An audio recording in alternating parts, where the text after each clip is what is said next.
World Mission Report. Watch and Pray. December 21st. Alaska. Wes. He camp director called an emergency late-night meeting to discuss supernatural activity at Camp Polaris in Alaska.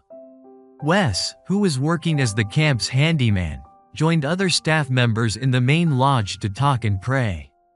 His girlfriend, Rachel, who was working as a camp counselor, told the other staff members of strange occurrences taking place in the cabin where she was caring for 8 Alaska Native girls. Whenever Jesus was mentioned before bedtime, sometimes in prayers and other times in worship talks, strange things happened after the lights were turned out. The girls were scared and having bad dreams. At the end of the emergency meeting, staff members prayed together and went to their cabins for the night. When Wes reached his cabin, it was close to 11 o'clock. This is not a time for sleeping, he thought. This is a time to watch and pray.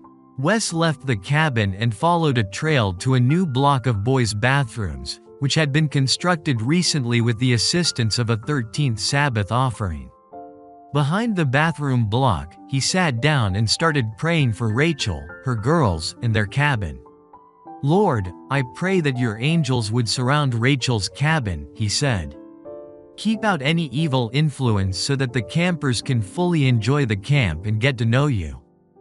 5 minutes passed, 10 minutes, 15 minutes. Wes had never prayed for more than 10 or 15 minutes before, but he didn't want to stop.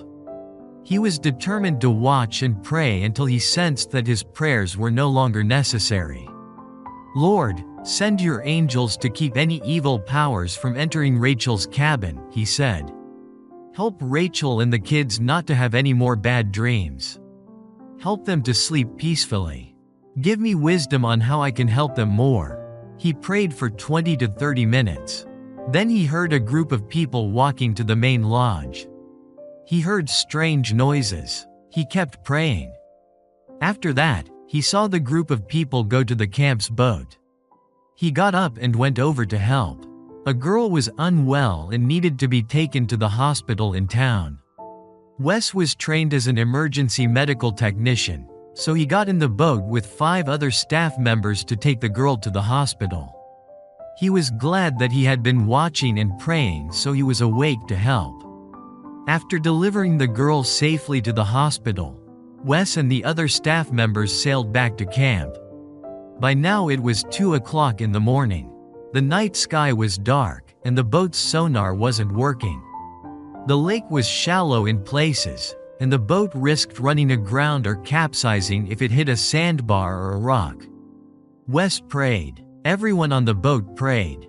With the help of GPS navigation equipment, the boat carefully made its way back toward the camp. But then it slowed down. The camp and the shore should be right ahead, but no one could see anything. It was pitch black. They couldn't land safely. Wes prayed. Everyone on the boat prayed. Suddenly, a bright light appeared in the middle of the camp. The brilliant, white light cast dazzling rays over the camp. Wes and the others could see the boys' cabins. They could see the girls' cabins. They could see the main lodge. They could see the bathroom blocks. Most important, they could see the shoreline. A staff member pointed the boat toward the light and guided it to the shore. Once on dry land, the boat riders looked to see where the light was coming from. They wanted to thank the person who had switched it on. But the light went off, and darkness returned to the camp. Everyone at camp seemed to be asleep. In the morning, Wes and the other boat riders tried to find out who had lit the light. No one took credit.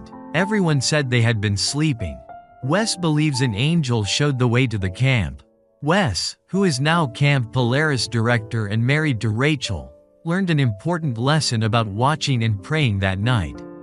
"I was used by God to help the camper get the help that was needed," he said. "I was available because of the impression that I had to watch and pray. I helped resolve the situation, and then an angel helped to resolve our situation. Thank you for your 2015 13th Sabbath offering that helped improve Camp Polaris with new cabins and real showers and toilets." Please pray for the camp, which is the Seventh-day Adventist Church's only summer camp specifically for Alaska Native children. This camp has a way of piquing the devil's interest, Wes said. I feel like he has a stronger focus here because of how strong we influence the kids for the good.